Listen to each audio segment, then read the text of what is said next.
This is Leadership in Action, and I'm Casey Cheshire. Join me as we delve deep into the passions, expertise, and experiences of Boston area innovators. Sponsored by the Boston chapter of the Entrepreneurs Organization.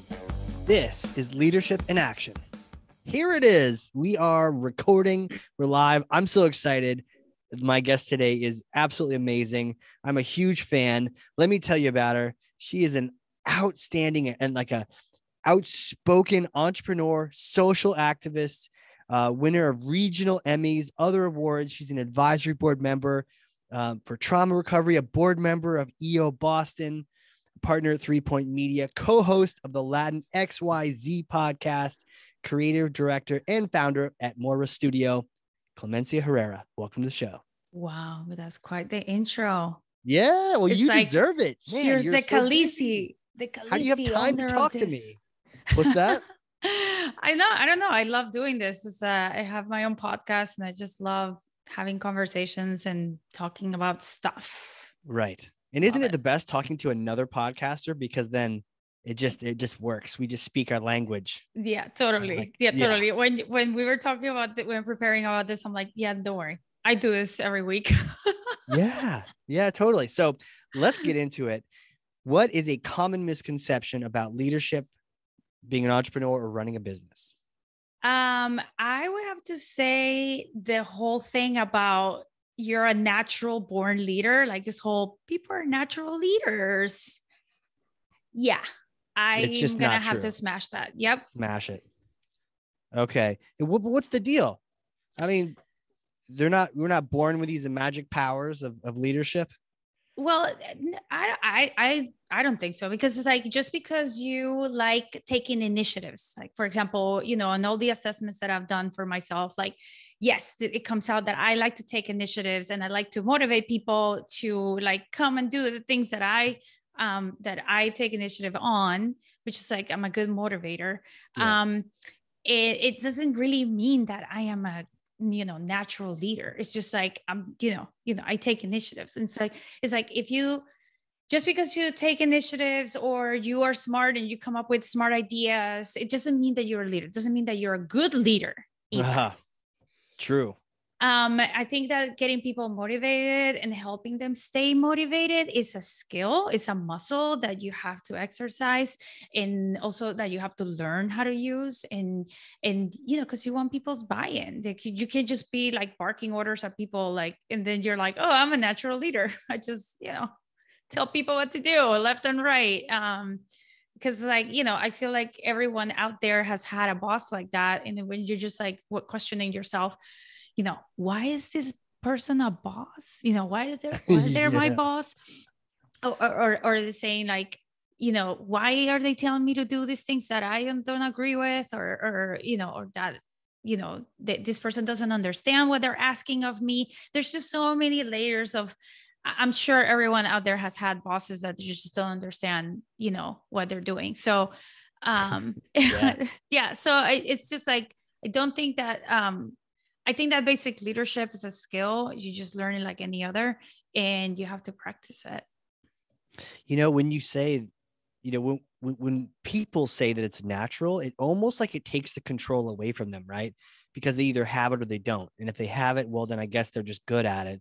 And if they don't have it, they'll never get it. And it just removes the ability for them to get better or to change their situation. And they're just, well, it just is what it is. But what you're saying, you even compared it to like a muscle where you learn and you get better at it and you get more endurance and strength, and you have to practice it, right? And you have to think about it. You can't just let it, just exist. Yeah, that's a great way of putting it. And also, I think it gives people hope. Like, hey, I'm not a natural born leader, but I can learn how to do it. And I can actually, there's in my, my career, and especially in being in EO, I've met entrepreneurs of all kinds of personalities with all kinds of different, things that they're into. Like some people are really into science or into just like doing entrepreneurship and sales. Like these are totally completely different personalities. We can't think that all these people are natural born leaders. It's different personalities, maybe if you're more outgoing, maybe a little easier for you, just like get it or like start working on it. But I feel like everyone he needs to work on it. And maybe some people have worked on it when they were younger, when they were kids, like maybe they really like to get the kids like motivated into their own stuff. So maybe in their social circles in school, they learn to do it, but it's not like you were born with it. You start, you like it. And so you exercise it and you keep doing it and you try different things and you fail and you try other things. And some people have done that earlier in their life. And then some people just say, hey, if I need to run a business, I need to get my ish together. You got to get it together. By the way, you can swear in the show, All but right, cool. whatever. This is Boston. We crush myths here. But you know what? One of the things I heard from you talking about the personalities is that I think sometimes we also look at people and we think, well, they have like you said, an outgoing personality that may make it seem like they might be a natural leader, but to your original point, it isn't a natural thing. Maybe they're just good at talking to people, but they could still be terrible leaders. Yeah. And it, or just, barking orders, right. or you can have a quiet person that could be way better. It could be. I mean, like the thing is, self-awareness is a big thing. Yeah. I think, and sometimes people that are out, there's people are outgoing that are very much about like reading other people, which is probably like a good thing to have when you're a leader. It's like, observing and listening to people is a really important thing. And then there's people that are really outgoing that are just very like, thinking about what the next thing that they're going to say, or, how they look or how they're doing things. And so, not being aware of their surroundings is, so I just feel like there's no like one size fits all. And there's not one personality that I think would be better than others. Like maybe I think it's more like self-awareness and a willingness to learn and to work on yourself and to learn about yourself more. Right. Where do you think this comes from? Why, where does this sort of myth of like the natural or I have it or I don't have it, where does that come from? Why do people end up thinking that way? I don't know. I feel like there's a tendency of people just labeling people or like putting people in boxes. There's also like this whole, you're a creative person. I hear this from people that work in banking or people that work in, in other fields. They're like, well, you're a creative person. And in like my husband has been really like, he's a wise person, and he's he works in finance, and he's like, but I am also a creative person. I come up with a lot of ideas around my industry, and that makes me creative. And I'm like, you're totally right. For sure. And so it's like, just putting people in these labels of like, well, you're creative because you make visual things.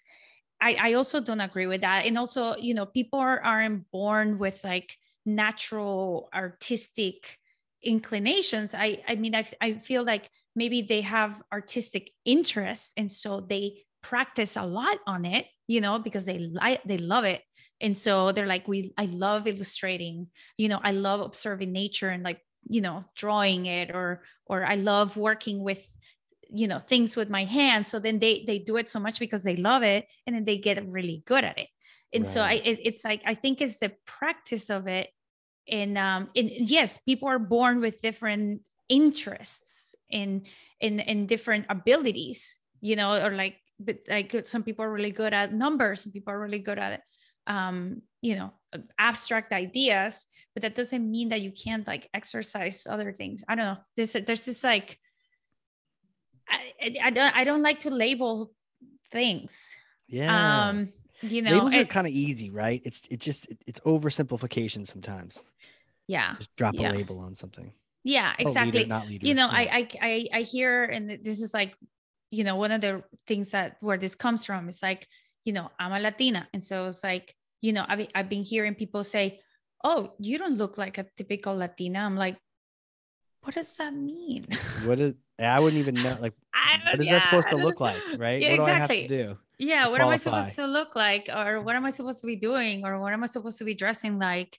Right. And so, being labeled and like, you know, being crushed under labels, Mm, sometimes has really opened my eyes to say, let's not label things. So it's like, you know, let's not label people as leaders, like, because we are also invalidating other people's that are really trying and really putting in the work, and just calling them not leaders. right. It's a Yeah. I yeah. It's like loose language all kind of does that. But I could see, you had this interesting train of thought where you mentioned that, some people might be born with a passion or an interest in something. And we all know that if we're interested in something, we're going to spend time doing it, and we'll be okay with ourselves if we were terrible at the beginning, and so you give yourself more, so like, I love this. So even if I'm terrible, I'm going to keep doing it. And when you keep doing something, you usually get better, Right. and so some of these people, to your point, maybe they had interest and they were practicing leadership without even thinking about it on the school ground. So they just might be a little bit ahead of us in that journey because of that interest, but it doesn't mean they were born with it. They've been practicing that muscle. Yeah, I mean, like, that's my Yeah. theory. Yeah, I love it. It's a great theory. Sold. Write a book. Make it happen. Oh my god. Sign me up. I'll pre-purchase on Oof. Amazon. If anybody out there wants to be the ghostwriter, I'll be up for that, because Right. So you that just sounds. talk, right? We'll just record like a 10-hour podcast right now, and then you I'm just I'm great at talking. just don't make me edit the book, right? Yes. Oh, that's the worst part. Yeah, and that's the other thing about, I feel like entrepreneurs, like, we are chasing all this like shiny objects all the time, and I have short attention span with like projects. Like, I like to do a Yeah, project and then me move on too. to the next one. Books are like movies that you're just like working on the same thing for like 3 years. I was just like, oh, I would go crazy. By the first years, like, can we just publish it already? It looks I great. know. I know. An author once told me that it was standard in the authoring world that you would hate your book by the end of it, and Oh by the god. time you hated it, that's when you knew it was ready to be published. Oh That's man. that's how you know you spent enough time on it. That sounds brutal. When I went to school, because I went to school for um computer animation, back Mm, in the 90s. And, a lot of the people in my school, because we did like 3D animation and motion graphics and video production and all of that. And some of the people in my school wanted to go on to like big studios in LA, like Pixar and things like that. yeah, And somebody from Pixar came over to talk, and they were like, yeah, we're working on the same character for like 2 years. I was like, that sounds like a nightmare. that does sound terrible. It's like just looking at the same character for 2 years and doing the same thing. Yeah, I didn't realize not it not took for that me. long to do that. Yeah, Jeez. it takes very long.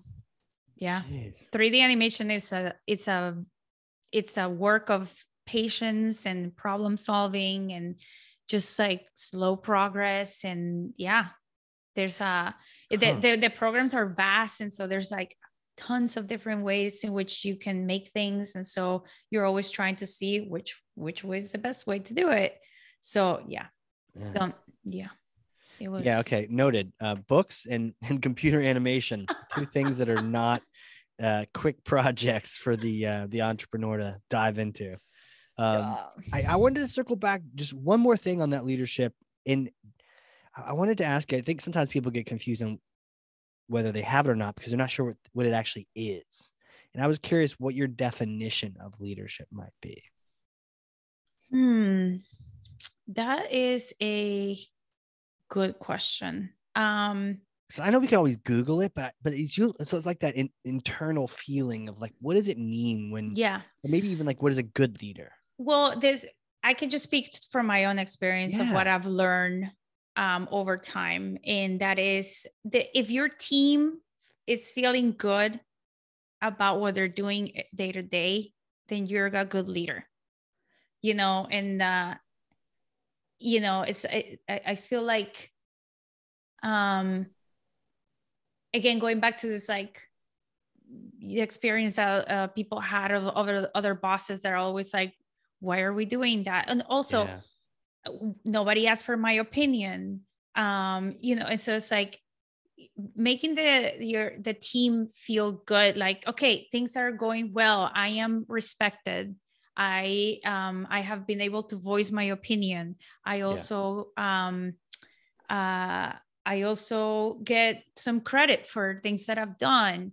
My time is worth things. Like it's just like there's all this mix of, just, I think it's like, I'm just trying to say, like being, like having empathy, for your team, and like, being, they're human beings, and they also have dreams, and they also have uh milestones that they want to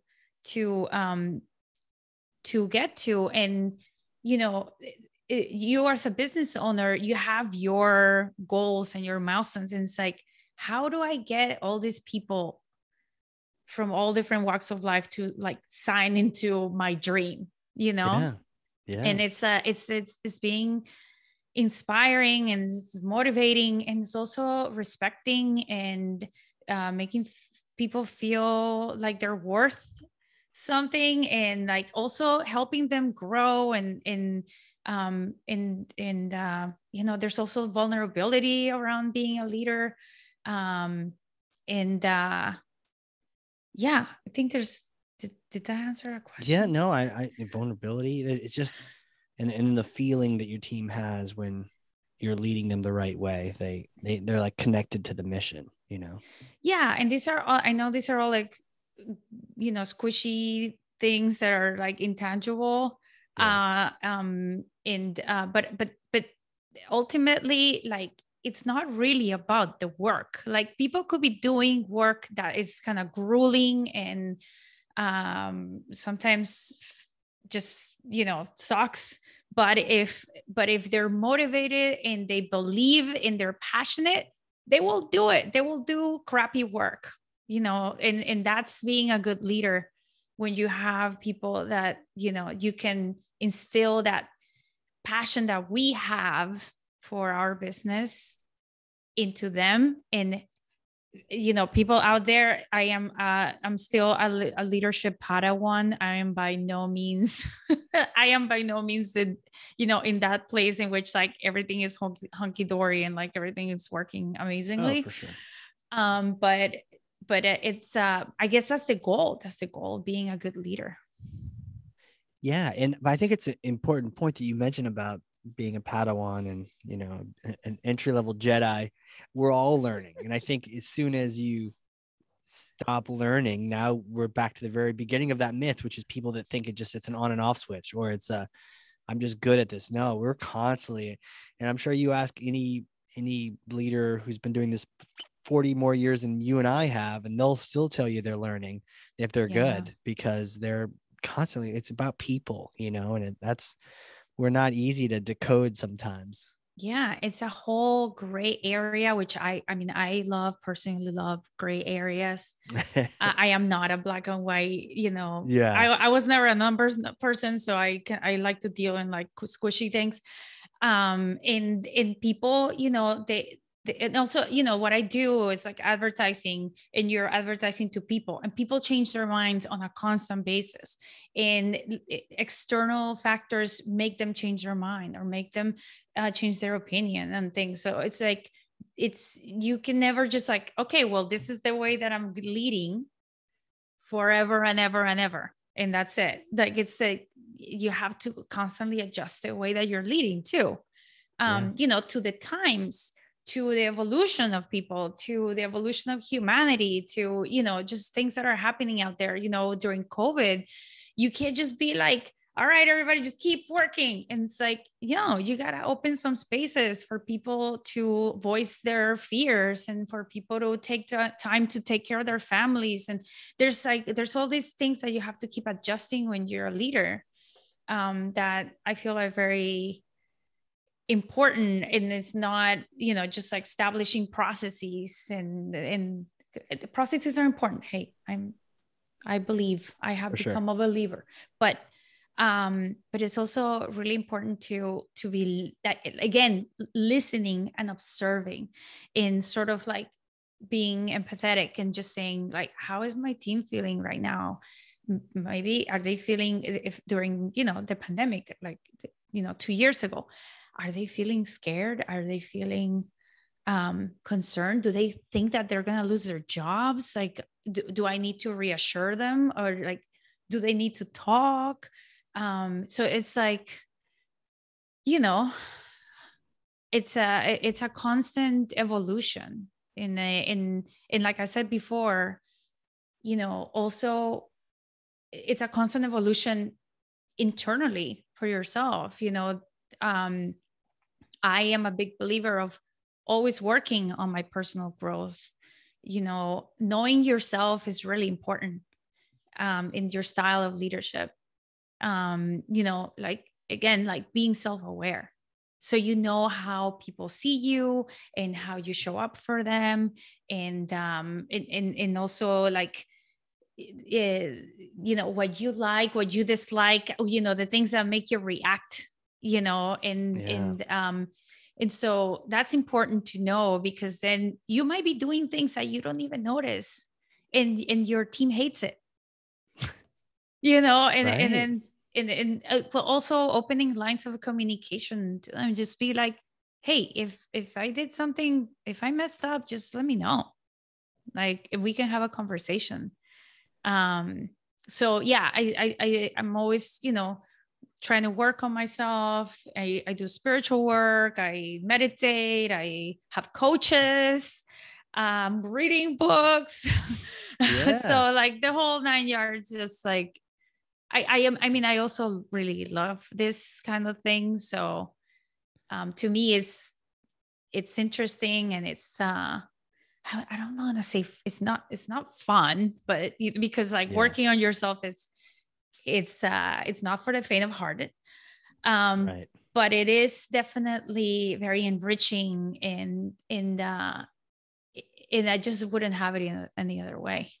No, definitely not. I'm with you on that one. Uh, it's it's an amazing privilege, really. I mean, it's a privilege to be part of a team and to lead a team, you know? Yeah, I mean, these people are like putting their livelihoods, in on for your sake. Like, Yeah. they're this is how they make their living, with the stuff that you come up with and the decisions that you make. And like, obviously, don't, not no fear mongering here. Like, oh my God, the decision that you make is gonna be crucial for everyone. But sort of, yeah. Yeah. And so it's important, just for me observing bosses that I had, or watching people in their style of leadership. It's made me realize how important it is, and that's another thing that I think is really important, to in the personal growth space, to get help. Mm. Like I said, I have coaches, but I also, people that I admire in their style of leadership, I sort of like, hey, can I pick your brain, and like, can you tell me things?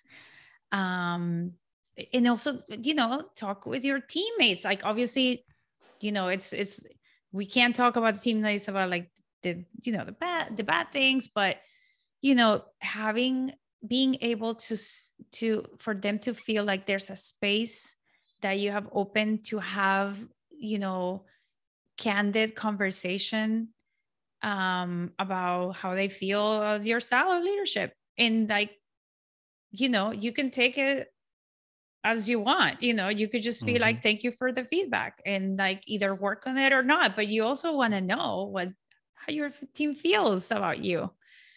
That's true. It's already Yeah, if you so don't know, lonely. yeah. It's already so lonely at the top. And that actually, that's an amazing segue. My next question was really,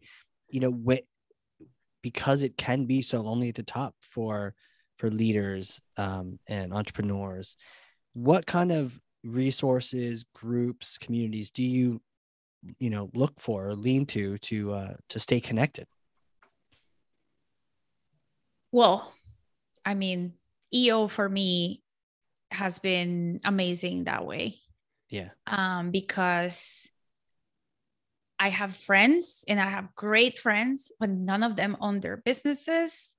And it's hard to connect about your business with people that don't own businesses, because like such a unique experience that I feel like EO, when I joined EO, I didn't know anyone that owned their business. I mean, my dad owned a business, but he no longer. And so it was hard to just like, can I talk I don't want to talk to my team about the business. Like, who can I talk to? And this was a place that not only did I connect with other entrepreneurs and business owners, it's also a place where I can actually talk about the business in a very honest way, and like, it's okay. I can say to people, well, everything is going to the gutter right now. and then instead of people going, they go, yeah, I've been there. It's gonna be okay. You'll come out of it. So it's normalizing some of the things that are sometimes horrifying to us. It's it's really important. And so that's where it comes with it. Get help. There's a huge resource at EO, between accountability groups. Like, I'm on the accelerator, accountability groups, the coaches, the learning chair. There's like all these people, the EO members, I've become friends with some of them. And, they're just a great resource of saying, hey, I'm looking for a coach that does this. And they're like, oh yeah, there's this person. So it's a great resource of, getting help, getting tools that help you. I don't know, like, from book recommendations to like assessments, or, you name it. And then there's the other part. I think it's really important, at least for myself, for leadership, is it has helped me give myself grace. It has helped me, because I'm usually really hard on myself. I don't know if all entrepreneurs are. It's like, if you're a high achieving person, you're hard on yourself. You're always trying to outdo yourself, and so to me, that was a really good place where I could be like, okay, I'm not the only one experiencing this. I need to just maybe give myself a breather and start over, or keep going, or whatever. And some people have really helped in like just saying, just take it easy on yourself, you're doing great. And sometimes you need to hear that, because again, you can give your team praise, but it's like the team not always gives you praise. So it's like, who's gonna tell me that I'm doing a good job? I need to hear it sometimes. Exactly. I had the same thing. Some of my favorite experiences weren't, the business tips. Well, there's plenty of those, but it was just being able to share, like, this particular thing is happening. And then you don't even need solutions, or you hear from like 7 other people in your forum or your small group that I've been through that. There's not much you can do other than, it's actually distraction. So whenever you can get over it, please do. Otherwise, it's just going to bother you and guess what? Bothers me still. And you hear that from other people and you think, okay, it kind of makes it easier to get through, because it's not your own journey. It's like you're all on this together. Yeah. I mean, haven't you noticed that, a lot of the things that we learn at EO are mental things, mental challenges, mental obstacles, getting the whole, like, get out of my own way. This is all mental stuff. And totally, it's like, I don't know the percentage. I don't want to say that this percentage of being a business owner is mental, but there's a good percentage of it in which, like, it's just like when athletes are competing, there's a huge part that's mental. Some part is physical, huge part is mental. It's the same thing here. It's like, it's a mental stamina kind of activity that we're doing. And it's like how much we can just like hang in there and like take the blizzard as we're going sometimes. And then it's a mental stamina game in having the tools and having the people around you that can support you in a way that, it's sort of like in the same realm of support. Like, I get you. It's not just like, your family telling you, oh, you're doing great, you'll get it. It's like an objective Right. way of support. It really feels authentic. Yeah. It's important. Yeah, there's something about it, because I think family, friends, company, everyone kind of has a thing where it's maybe in their best interest to be nice to us because they love us or something. But with EEO, we're also not trying to sell each other. So there's really no reason to BS, right? There's just, this is how I feel. And so when you get support from someone who doesn't owe you anything, is not going to sell you anything, and they tell you, hey, that was good, there's no reason for them to tell you that other than it was probably good, know? And so I love that, the transparency, or if they tell you, hey, you might want to redo that, there you go. It's feedback maybe no one else told you. And I also feel like there's a lot of paying it forward feeling to it that is like, in my first few years of EO, I've gotten so much support in all kinds of different aspects. And it has been very unbiased and also not there, there's no prejudice in it. Like for me being a woman or whatever, it's been very, just, here's some help that to me, I want to pay it forward. And so I feel like there's a lot of that, people have gotten so much value out of it that they genuinely want to pay it forward and just like help other people without any, like, you don't need to pay me back, because you know what you're going to do? You're going to go pay it forward. You're going to go and, whenever somebody else needs help, you're going to go and offer help. So it's, there's a lot of that I feel, there's at the beginning I was a little skeptical when people are like, oh, do you want me to introduce you to whatever? I'm like, why you ask? Right. And so, because like that's not the MO of the world. Unfortunately. And so I was a little skeptical at the beginning. And then but then I realized that it was like really just like, I just want to help you out. I just want your business to go well. Do you want your business to succeed? And it's like, it was very enlightening and very refreshing. And so I'm doing it too. I sit on the board of the accelerator. I get to meet everyone. I get to, everybody that's starting out, I want to like, make them have a great experience. And I'm trying to see if more ladies can come and join us. So it's I definitely think that, women of color, we got a lot to offer, and lots of them are starting businesses and they need all the help that we can give them. And so I'm like really passionate about all that. Yeah, no, now I know I am the passion, you can tell. But one of the things I wanted to ask you about, because we've known each other for a bit, we've seen each other at these EO events, but I want to know, who are you? So take me back in time, little Clemencia days. What was it like growing up? Where did you grow up? Did you always know you're going to be this dominant force, an entrepreneur, a business leader? Did you start businesses when you were 2, or what was it like? It was funny. It reminds me of this story that my mom just told me, because like I'm a very outgoing person, but I struggle with sales. It's like a mental thing that is like, raw.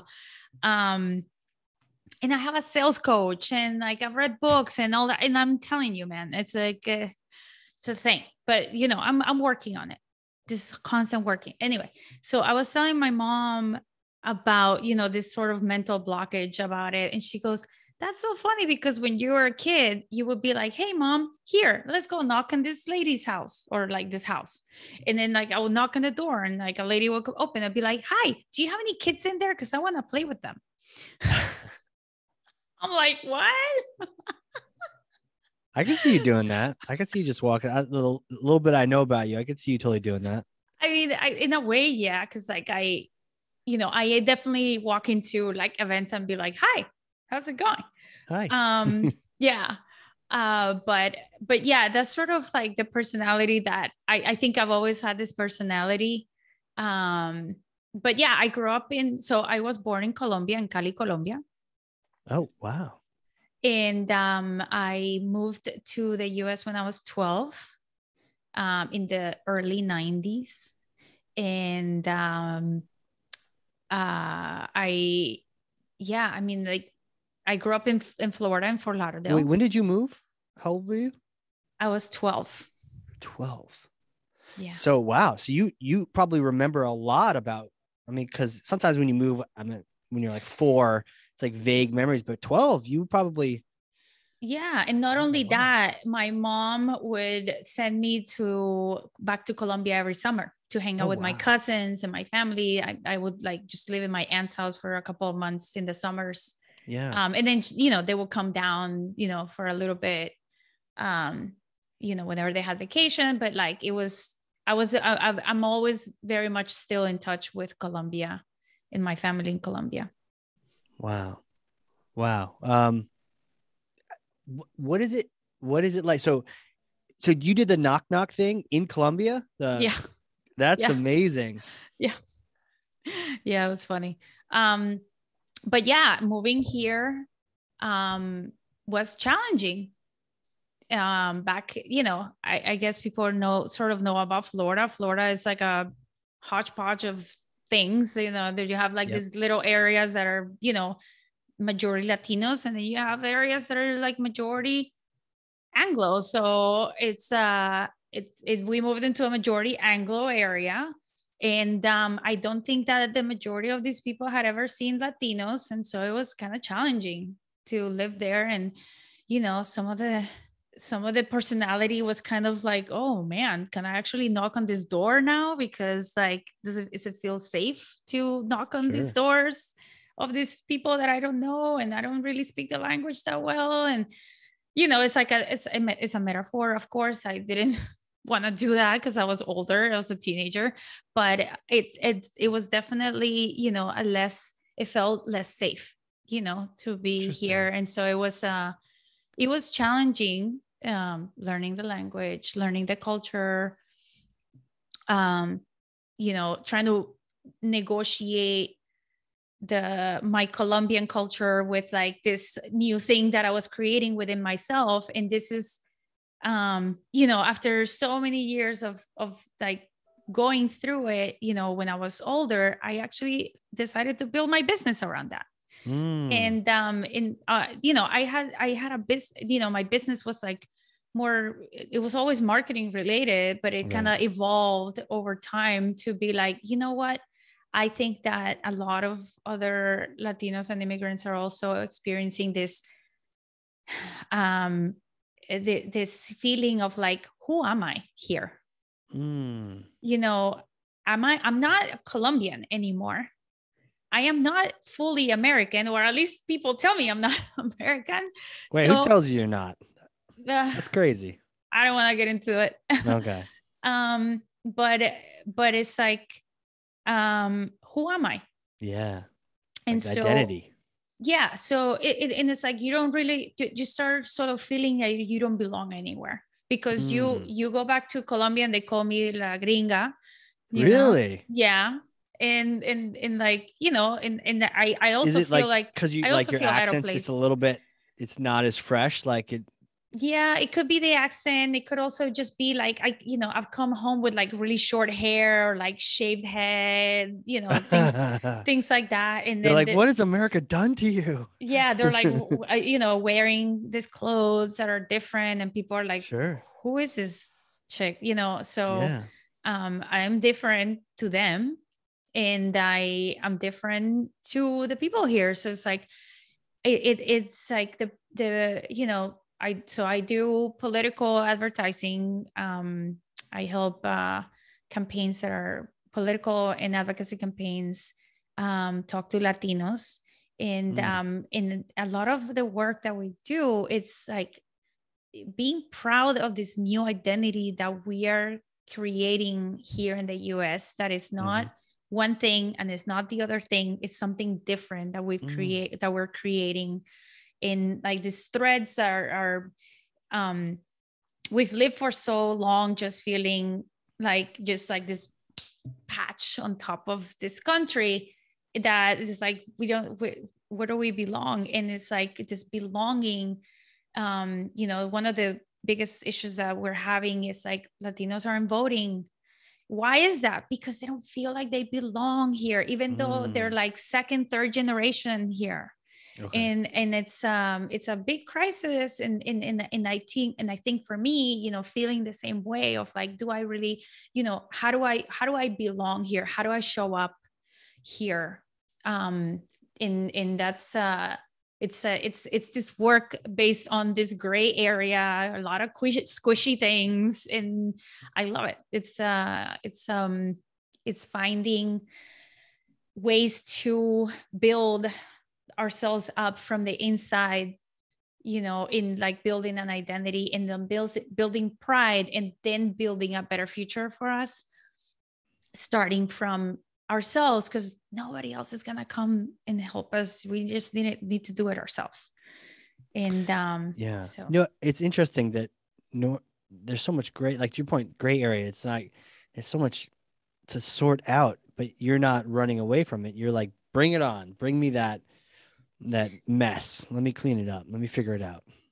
yeah, because it's like I said, it you know, looking back and like doing a lot of personal work, you know, in my, you know, 20s, 30s, I started to realize how much some of this like lack of belonging and lack of a community and lack of identity had really affected the way that I was. And like I feel like some of these like sales blockages have to do with that, you know, and like how am I showing up for people when I don't feel like I belong somewhere. So it's like so it's sort of you know, I said I can't be the only one that feels the same way. You know, this is a Right. shared experience that we're having. And because like I keep talking to people about it, and they keep, you know, telling me that yes, and this is why we started this podcast, because we want to, well, my podcast, not your podcast, because we wanted to scream out to the four winds, like, hey, do you people also feel this way? Because this is, we keep hearing it. And so we bring guests, and yes, this is a shared experience that we are all having of like, where do I belong? And like starting from there, and like as human beings, as you know, that we're social animals, and so belonging somewhere is so important. And it goes back to leadership too, you know, like your team needs to feel like they belong in the Right. in the business in order for them to feel fulfilled. So you know, belonging somewhere is essential for your mental health. And you, because you feel like you're valued, you feel like you're worth something. And so, you know, starting with that, like, if I don't belong in this country, am I worth something? Am I going to just strive for very small things, or am I going to really go for the, you know, the distance? Am I really going to try to run for office? Am I really going to try to make a positive change in my community? It's Right. when people really start like owning that, is when they say, we're going to do something positive. So it's sort of like from the ground up. And but yes, I'm very, as you can hear, I'm very passionate about it. It has taken me so long to sort of like work through some of these realizations, and in like looking back at, like, you know, the things that I experienced, which, you know, some of them were wonderful and some of them were really, really painful in trying to, you know, find my way around here in this country. And looking back, I'm like, I don't want anyone else, in the future feeling that like that. And I want to, Right. I want to be able to open a space for, other people like me to, to feel proud of who they are and to feel proud of that new thing that we've created here in the US, not just to feel proud of being a Colombian, to feel proud of being a Cuban or whatever they Whatever decide to you be are. from. Yeah, whatever But you it's want to be. also like Yeah. proud to be someone here in this new life. Like I've lived here way longer than Yeah. I've lived in Colombia. And so, and not feeling like you belong in a place where you've either lived your whole life or lived the majority of your life, that's horrible. Mm-hmm. And so in a way, and I think this is my personality, like I wanna fix things. Yeah. You want to yeah. And I mean, and you can tell, I mean, your passion for it. And I believe you can. And I think podcasting, what a great platform. So give a shout out to your podcast. Where can people connect with you socially, URLs, websites, all that stuff? Where can people find you? So my business is called Moira Studio, moirastudio.com. And you can reach me at clem@moirastudio.com. It's spelled MOIRA. And the podcast is called Latinx YZ. And we are on Instagram, Twitter, and TikTok, Latinx YZ Pod. And you can get it wherever you get your podcast, Apple, Spotify, the whole 9 yards. And if anyone out there is a Latino and wants to come as a guest, please email me and we can talk. Yeah, that's sort of. There it is. We'll put all those links down in the show notes so people can click right through. Thank you so much for being on here. Like, what a cool conversation. We should do more of these. We should, have you back on and we'll keep the conversation going. Oh yeah. I'm sure I have other myths to bust. Yeah, I'm sure. I really am sure. And for those people listening, if you learned something, and I freaking know you did because I have notes over here. I am like running out of paper, taking notes over here. Then share this episode with someone else. That's how you show thought leadership, is getting really good information to other people's hands. That's a thought leader right there. Be one. And again, Clemencia, thank you so much. This has been fun. Thank you so much. And thank you for letting me, tell my story and how, my business came to happen and how we're trying to make a better world here. Yeah, make it a better world. Oh, so good. Thank you so much. This was really fun. Absolutely. And this has been another very exciting episode of Leadership in Action. We will see you all next time. Bye. Leadership in Action is sponsored by the Boston chapter of the Entrepreneurs Organization. As the world's only peer-to-peer network exclusively for entrepreneurs, EO helps transform the lives of those who transform the world.